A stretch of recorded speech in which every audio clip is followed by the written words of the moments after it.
अस्सलाम वालेकुम दोस्तों। तो आज की वीडियो में हम बात करेंगे कि आपको जो है अपने यूट्यूब चैनल को कम से कम 2-3 साल जो है वो क्यों देने चाहिए। क्योंकि अगर आप जो है जो भी यूट्यूब पर पहले से पॉपुलर हो चुका है, जो भी अच्छे खासे लाखों में हज़ारों में सब्सक्राइबर गिन चुका है, लाखों हज़ार में उसकी व्यूज़ आ रहे हैं, तो आप जाके उसकी ओल्ड वीडियोज़ पुराने वीडियोज़ को देखिए। तो वहाँ पर आपको पता चलेगा कि वो बंदा भी 2-3 साल तक जो है तकरीबन एवरेज यही निकलता है। कभी कभार 5-6 साल तक भी जाते हैं, लेकिन एवरेज जो है वो 2-3 साल तक जो है वो बंदा अपलोड करता रहता है।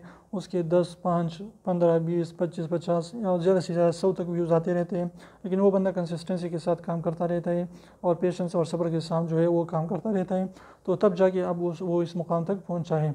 तो इसलिए अगर आप भी चाहते हैं कि आप अपने यूट्यूब चैनल पर ग्रो करें, आप अच्छे खासे जो है सब्सक्राइबर गेन कर सकें, अच्छे खासे आप व्यूज़ लेना शुरू कर दें, तो आपने क्या करना होगा कि आपने जो है कंसिस्टेंसी और रेगुलरिटी कायम करनी होगी। इसके अलावा जो है अपने सब्र के साथ काम करना होगा और 2-3 साल तक जो है आपने मेहनत कर दी होगी। इंशाल्लाह एक दिन आपकी ज़रूर वीडियो वायरल होगी। तो उम्मीद करता हूँ फिर तो आपकी वीडियो अच्छा लगा। वीडियो अच्छी लगी वीडियो को लाइक कर दीजिए, चैनल को सब्सक्राइब करना ना भूलें। फिर मिलते हैं मेरे साथ, तो इजाज़त दीजिए। अल्लाह हाफिज़।